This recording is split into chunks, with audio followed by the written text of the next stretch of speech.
everybody. Welcome. This time, like, I've been labeling these YouTube videos the Swaths car conversation, or the Swaths garage conversation. And now we've got a third location. Ooh.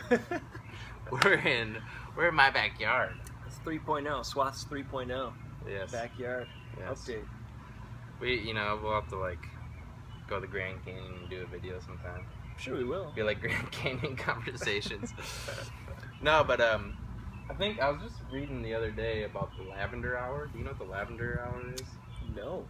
But like, I was recording some of Matt's tunes, him just playing by himself, so I could get familiarize them to my brain prior to our show coming up on Friday. And the light just seemed like it was perfect. Like, there's a magic hour in filming if you want to get natural light in a film. And I think it's from like 5 to 6, which it's like 5:30. Is it? It's like 5:40 right now, I think. Wow. But I think the sun's gone down a little bit. It's not as magical as it was when we were doing the video, and it's at a different angle. But that's incredible. I didn't know that there wasn't such a thing. Is that like a Hollywood term? Yeah, it's a Hollywood term. Or the magic hour or the lavender hour. Google it. It's like, yeah, like for when people want to do outside scenes, like for the daytime, or like, they just from like 5 to 6, wherever you are, from 5 to 6, it's like awesome. Didn't know there was a term for that, but I did hear that with our previous Oscar winner for Best Picture, The Revenant. Did you see that movie? I did see that. Did you like it? I liked it. I heard that they could only film like for maybe 2 hours a day. Yeah. Something like that to get the right conditions for their cinematography. Yeah. And they also had to transfer their locations, like from the Canadian Rockies to the Andes for a little while because it was melting. So it was like they'd gone too far in their production. Yeah. So they had to transfer locations to a place where it was still all snowy and whatnot. It's kind of interesting. Yeah. But what I was being to talk to you about, or about the lavender hour? Not about the lavender hour. Oh, that was just an intro. That was a spontaneous sort of. But have you watched The Cosmos on Netflix or TV at all? Yeah, I think I saw the first like 6 episodes. With Neil deGrasse Tyson? Yeah. I've been like really digging those lately. I'm only I've watched like 3 full episodes, like me actually watching the TV, and then I kind of fell asleep to like the 4th and part of the 5th episode. But that really, it's like mind-boggling. It is mind-boggling, and it's very nice to fall asleep to as well. Yeah, I watched it when it originally came on air. I was like excited for next week, Yeah. It's like, because that first episode just really sinks it all in, and you're just like, really? I mean, I don't remember exactly what all the episodes are about right now, but I remember after seeing that first episode, like, I gotta finish this series and watch it. But it kind of seemed like it kind of got a little more dull as it went on. Like they were looking for things to keep talking about. But I did stay with it. So what'd you like about did you watch them? Did you binge the first 3? No, just like 1 episode a day.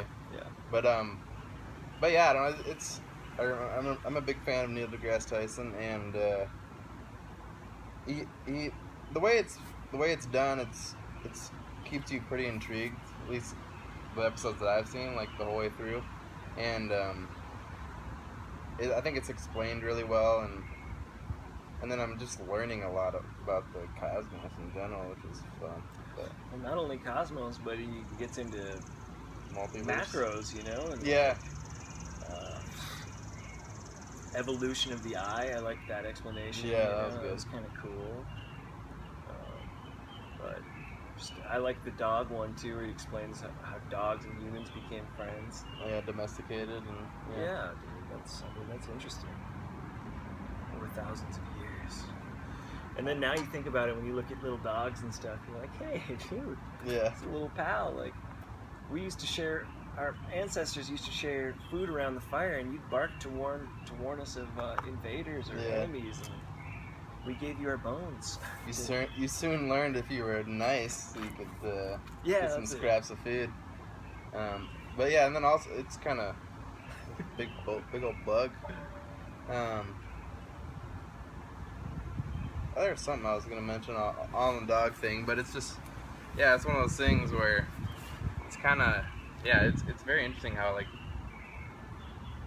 dogs evolved into like part of their evolution, instead of becoming, you know, like was like a brain capacity to figure out that if you weren't vicious and you like befriended human beings, they'd take care of you, and then in turn you'd take care of them. Symbiotic. Yeah, it's like a It'd be nice and symbiotic, dude. Well, good thing, man, because I love dogs. Yeah. And you know, and it definitely makes sense, like, especially like if you're going over to somebody's house and you've never been to their house before and they have a dog and they see you and they're just like going crazy, like he's trying to like warn his owners that like intruder, There's a human here. but like in today's society it's like, no, you dipshit, it's my friend Kyle. Shut up. Shut up. Yeah. Some of them will keep barking even if they know, like Reba. Dude, Reba never stopped barking at me. Reba, Luisa's dog or whatever. Oh, really? Luisa's dog. Yeah. It's weird. It was weird. I was like, I'm a friend. Yeah. Why don't you like me? It was still a young dog though too. That's at the true. time. That's true. So maybe you'll settle down a little bit. Oh, this isn't. I haven't.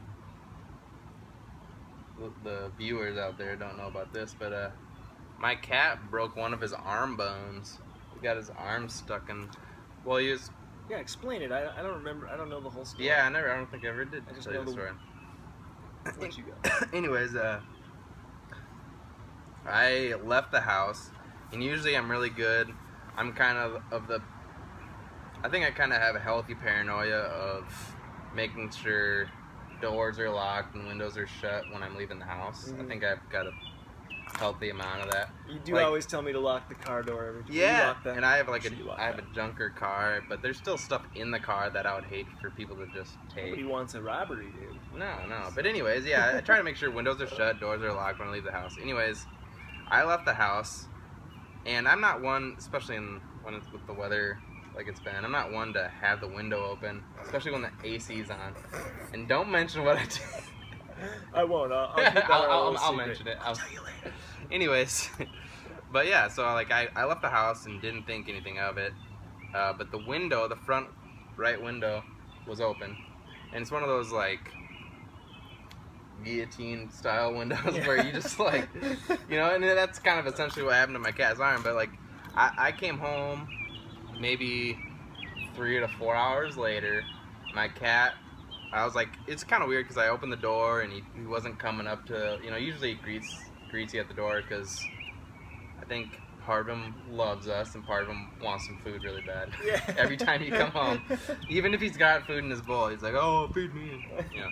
Anyways, he just wasn't at the door. I was like, that's kind of weird, but I cracked it open just a smidge and he's just like going crazy, howling. I'm like, what the hell's wrong? And you know, like when an animal or your pet's like clearly in pain, yeah, but you're like in your brain's trying to fire synapses as fast as it can to figure out what's going on. Mm-hmm. Like I didn't notice it right away, and then Bryn, my girlfriend's daughter, was like, his arm's stuck in the window. I was like, fuck. So I heaved it up, and he was just kept on howling. I'm like, well, shit. Like it looked like mangled, you know. And so I was like, did you see it like bent in a bad spot? Like it was yeah, like I mean, but here's the thing, like it definitely looked like his paw was limp but it like clamped down like right here, but I could tell like I don't know. Anyways, his arm was straight. It wasn't like flopping around and a bone wasn't sticking out or anything, but I could tell that he probably broke it or something. So I drove to the emergency vet hospital. It was like 10 o'clock on a Sunday or something, because I knew like my regular vet wouldn't be open and this one's closer anyway. So I drove him to the emergency vet. He was very angry with like just uncomfortable. He's in a lot of pain, you know. They had to sedate him just to put a splint on his arm. Oh yeah. And he doesn't understand. And yeah, he doesn't know what's going on. And it hurts. And another thing that kind of like made the night extra crazy, and I'll try to wrap this up. Oh. But I tried to call Kristen because she was still at a restaurant, which I was at, but I picked up Bryn from my parents' house. and she wasn't answering her phone.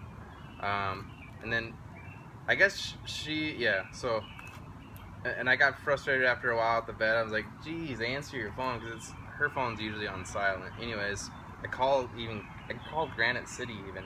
I was like, hey, there's a back patio, and like my girlfriend was there for a retirement party. Could you tell her to call Corey? Emergency. Yeah. And they're like, okay. And anyways, Kristen got home. She wasn't even at Granite City anymore, probably by the time I made that phone call. But she had left her phone at work. She left her phone at work, but then she like heard Bryn's phone, and she was kind of confused right upon coming home too, because like when you pulled into the driveway, the blinds are all messed up and stuff, because he was like chewing. Martin was chewing at the blinds, and there's like a little bit of blood on his like little perch thing. Mm-hmm. And she didn't know what was going on, and then she saw Bryn's phone. I was like, oh great, I'll call Corey, see why aren't they home, what's going on, like why isn't Martin here, Right. Anyways, Bryn had put a new password on her phone. No. So she couldn't get into it, and so she's freaking out. She eventually drives over to a friend's house and calls her mom, and then her mom gives her my number, because she doesn't have my number. Nobody has phones memorized anymore, because we all have cell phones, which is kind of like I still have Andy's number memorized. 212-8203. Well, don't say it on the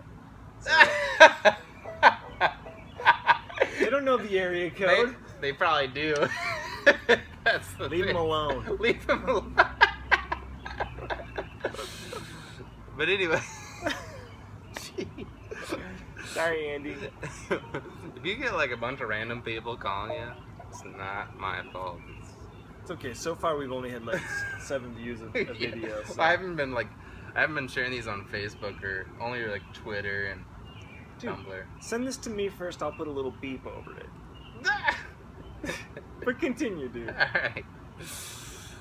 Anyways, yeah, so she eventually got a hold of me from some number I didn't recognize, but it was 605. From her mother's number or whatever. No, it's because she called her memorized. She knows her mom's phone number and memorized in her head. So she called her mom for my phone number so that she could call from the friend's phone number, my number. Anyways, I was like, okay, well, it's a 605 number. I'm gonna answer it. And it was Kristen, and she was all worried and frantic. And I was like, well, Martin broke his arm. We're at the vet, and she comes over to the vet, and it's emotional. But anyways, we take him home that night, take him to our regular vet the next day. He had broken the smaller arm bone. You know how there's 2 bones? Radius and ulna? Yeah, he broke the smaller one, the one that doesn't take as much of the weight when you're like walking and stuff. Or at least for an animal. Ulna? I hope so. I don't know. I want to sound smart. Anyways, he broke the one. If you have to break one of the 2, he broke the one that is easier to deal with. Yeah. Anyways, but yeah, and then I took him to the vet again today just to check up on him, see how he's doing, and for the vet to see how he's doing. But yeah, dude, it was one of the most heartbreaking like experiences like that I've had in a long time. Just because when there's like nothing you can do besides taking him to the vet, and he's still in pain and unhappy, and until he gets like a bunch of drugs, and and it's just. Even after those wear off, it's gonna still hurt. Yeah, and we got some meds and stuff for him, but still, and then also, it just breaks my heart because I don't know how long his arm was stuck in the window. Yeah, that's. Was it stuck in the window for 20 minutes, or was it stuck in the window for an hour? Right. I just feel really bad about that, and it should have never. And I'm usually really good about making sure like windows and doors are locked and. Windows are shut and doors are locked. But now you're probably going to double down on that paranoia of making sure the windows are locked and closed. Yeah. Well, crazy. A couple people have told me he's probably never going to sit in a window again. I was like, I don't know, maybe. Maybe he won't sit in the window, but he definitely still likes windows. Yeah. How long do you think, or how long did the vet say it would take before it's healed and you can just, is he in a cast? Does it have a cast on? Not anymore. That's already off. That's already off, because, it was starting to get loose, and it came off last night. He kind of helped it come off. Martin did. But, But he, for the most part, he didn't mess with it all week. He just kind of kept it in there and didn't put pressure on it, which is a smart kitty, I guess. But yeah. But the vet decided not to resplint it. Is that when you went in? Is that what you went in for today? Yeah. Yep. The vet decided not to resplint it, and seems to be doing all right. I don't think he'll have to lose an arm or anything. It's his pod doesn't have like the circulation's back a little bit. You know, it'll take some time, like maybe 8 weeks to fully recover or something. But that was wild. Yeah. Yeah, I don't know. I haven't had any pets or anything that have gotten a broken bone. I've never even broken a bone. I've never broken a bone. My hand is sore, but my hand's sore. No, it's more serious than that. Sorry, I just made fun. My hand's sore. No, the cut on the bottom of my foot's my worst injury I've ever had. Scout camp. Yeah. Did we already talk about that in the podcast? I don't think so. Let me tell that story. Yeah, tell it. Yeah. I was maybe 12 or 13 at scout camp, and I was really chubby at the time and embarrassed about taking my shirt off, but one of the things that we had to do was pass a swimming merit badge. So one day, while I was hoping there was not too many people at the river, this is at Lewis and Clark Scout Camp, which is near Yankton, on the Missouri River. So yeah, I was hoping there were not too many people down there. You had to sign up for little slots. So I was like, okay, I'll take this slot for swimming. I think a lot of my friends have already passed it off, so I'll just go down there.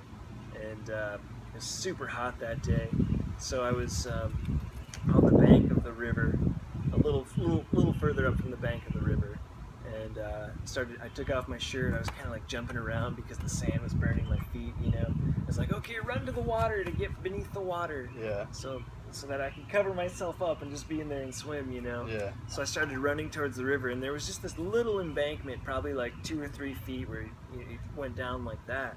And as I was running towards the water, I was just like, yeah, just jump down. And so I didn't even think. I just kept going, like, and then as soon as I landed, I felt this kind of dull slap on the bottom of my foot. I like landed on this rock. Ugh. And it hurt, but it didn't hurt that bad, you know? So it was just like weird. So I just kept going out into the... You're like spewing blood into the Missouri River. It was, dude. There was a trail. I got up there and I jumped into the river, and that pain, that sensation, it was just a strange sensation coming from my foot. It starts to like, throb and stuff. It wasn't even throbbing, like it didn't hurt that much. No? It was just strange, like there was shock, and like, so I like pulled up my foot up out of the water, and there was this slab of flesh that was like probably like this big here. Like, on the bottom of your foot? On the bottom of my foot, kind of like loose, and like, yeah, I was like separated a little bit from my foot. And blood was just coming out of it. Oh, I was like, I think I need some help, you know. So then, at that same time, I started hearing other people say, "There's blood leading up over here," like, you know, from the shore or whatever. There's a lot of blood over here. And I was like, "Oh crap, this is me." So then it ended up being where they like kind of hoisted me up onto the dock, and then like 2 adults like carried me like this, like. My shirt's off and everything. Everybody's staring at me, dude. I'm just like, no. So, like, what I wanted to cover up turns out to be the thing that, like, now I'm under a magnifying glass. Yeah. You know? But anyways, they carried me up to this car. They wrapped it up with some bandages that they had, or a shirt. I can't remember, but they wrapped it up. And I went into this guy's random stranger's car who drove me to the Yankton hospital. Like, I had my foot up on his dash, and I was like... Did he offer you free candy? No, dude. Do you want a mint while we're on the way? A little peppermint? I was like bleeding on his dashboard and stuff. Oh, no. I'm just like, man, it was embarrassing. Like, but yeah, I went to the hospital. They cleaned it up, gave me 18 stitches for it, some internal like dissolving stitches as well. Yeah. And dude, that thing was nasty. It ended up getting necrotic around the outer edge of What's the necrotic mean? cut. The skin was dying. Oh. And it turned black, like after a couple weeks. Yeah. Like where they had sutured it up, and then the skin on one half, the outer edge, the part of my foot where it was towards the outside started dying, and my dad, who used to be a paramedic, took out the stitches, and I went and took a shower, and the cut split back open. It was like after a couple weeks. Oh no! It was all dead, and it wasn't gonna heal like that. So inside it was just like goo, and so then I went to the clinic again, and no Novocaine or anything. He just took some scissors and cut off all that black stuff because it was dead. I couldn't feel it anyways. There were a couple times where I felt some pinches when he was getting a little too close to live skin, but so then it ended up, after he cut all that out, I had this nice big canyon in my foot. Yeah. It was so deep and first cut is the deepest, man. First cut is the deepest. that whole summer though, I was on crutches. I couldn't walk, and then I had a limp for a little while after that, and it was nasty, dude. Yeah. I got a few other stories. I don't know if this can be our injury podcast. It could be the injury podcast. I don't know if I want to. Should I tell it? I want to know. You want to know? Well, I told you about when I stepped on a nail, right? I don't know, Corey. Did you? Well, I was in college, and I was in this, like, kind of, in a way, it was kind of a bogus class, but it was one of those generals that you need to fulfill doing, like, one of these 3 classes will fulfill this requirement. Anyways, it was like a campus, it was basically like a class that informed you about all the opportunities while at college, like maybe extracurriculars, all this other junk. You know, you didn't actually focus on one thing. Like, you know, it was just like, oh, you can do this while you're here. You know, or you can do this. It's just dumb class, and like, you can tell the professors are like, all right, I guess I'll teach you kids about, you know. Anyways, it's dumb. And one of the things we had to do is we had to do like a community service thing, and so we went to this wildlife refuge, because I went to college in Spearfish in the Black Hills, and there's this wildlife refuge, and it was actually kind of a cool place. But anyways, we went there to help build a new, like, perch for this lion, and it was kind of intense and kind of like shady, because a lion was there while we were doing it, and he was like, they had him like, you know, that like cheap chain link fence that's like the diamonds, right, you know, yeah. You know, like a baseball field, you know, it's just that thin chicken, almost chicken wire, yeah. Like he was like, the lion was in one of those. A lion, dude? Like a full lion? Yeah, like a lion, like a goddamn lion. Maybe he's been domesticated a little bit, but I'm like, we're like, to get in, you're like walking right past his cage to like build this perch, and he's just kind of like pacing back and forth while you're going through this like, yeah. And I'm just like, oh fuck. But like everybody's walking right past it, and so it's like the refuge guy. Anyways, we're like starting to build this. I don't know, like I actually didn't really do much community service at all, because like almost right away I stepped on a nail, and like is it just a nail sticking up like that? Like, how did that happen? I don't even really remember the specifics too much. Like Marv in Home Alone, dude, where he just sinks down. I think it was probably sticking out of the bottom piece of wood that was just like on the ground. Anyways, I stepped on it. Oh. It went through my foot, not too deep, maybe like halfway through my foot. And I was like, oh, I stepped on a nail. And so like one of the, maybe it was a professor, I don't know. Anyways, he's like, all right, well, everybody else just follow the directions, and I'm going to take Corey to the clinic or whatever, because they weren't sure, and I wasn't sure if I was up to date on my tetanus stuff. And so I and it wasn't really hurting that much, but when I'm he looks at it, and he's like, all right, well, I don't think there's, you know, like any like nerve damage or anything, blah, blah, blah. You can either give you some extra strength Tylenol or some Vicodin. I was like, I don't know, depending on how bad it hurts. And I was like, oh, I'll go with the Vicodin. It didn't really hurt that much at all after a while. So the Vicodin. Yeah. And he was like, are you sure? I was like, yeah. So I got the Vicodin, and didn't really take that as prescribed, but rubbed it on your. But yeah, it was probably like take one pill every 3 to 6 hours. I probably took like 3 pills every 2 hours or something until it was gone. But and then I learned Can later. I get some more? And then I learned later that if you really want to have fun with Vicodin, you gotta crush it up and snort it. But I was like, Yeah, that's a little I'm not that hardcore. Dude, it's a little too much. I just wanted to feel a little goofy. But that script ran out, and I never Within really... a couple hours after? Well, yeah, I don't know. It didn't last long. But I'm kind of actually thankful that it didn't like spark a opioid thing within me. Yeah, you know, some people get like those. They get a taste of painkillers, and they're like, ugh. Yeah. You know, opiates are highly addictive, though. I don't blame them.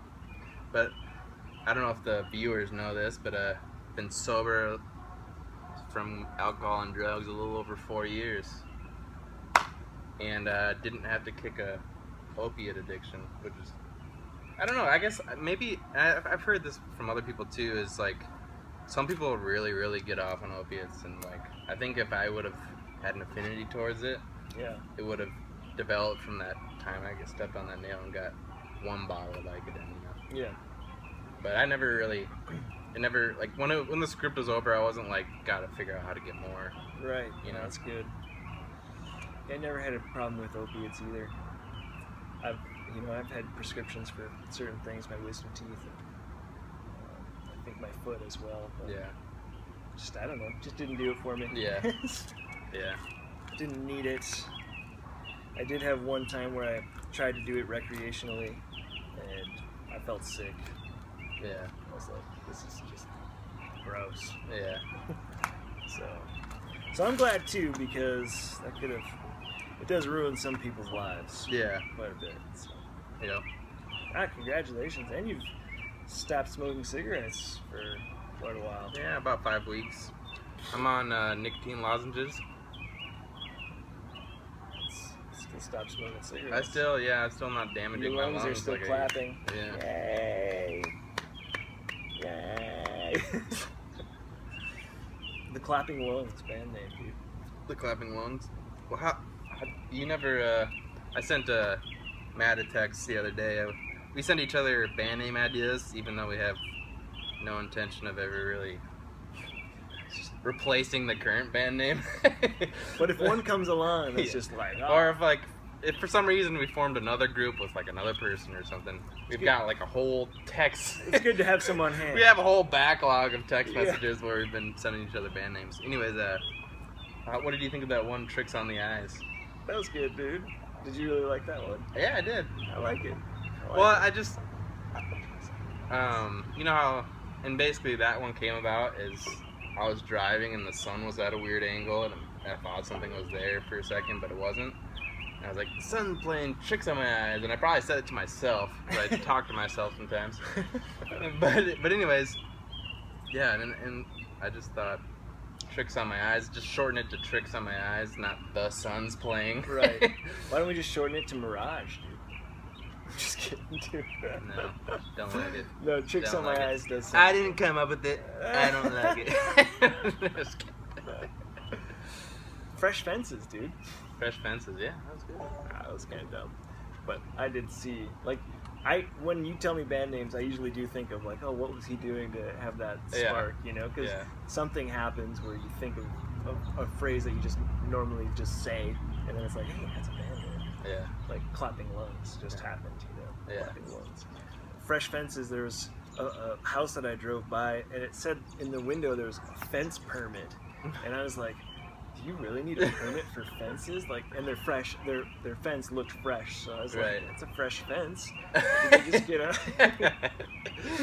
You know, on things like that, I will admit to being a little libertarian. It's like, who cares? Why do I need a building permit for a fence? No, you know? you don't, dude. It's like stupid.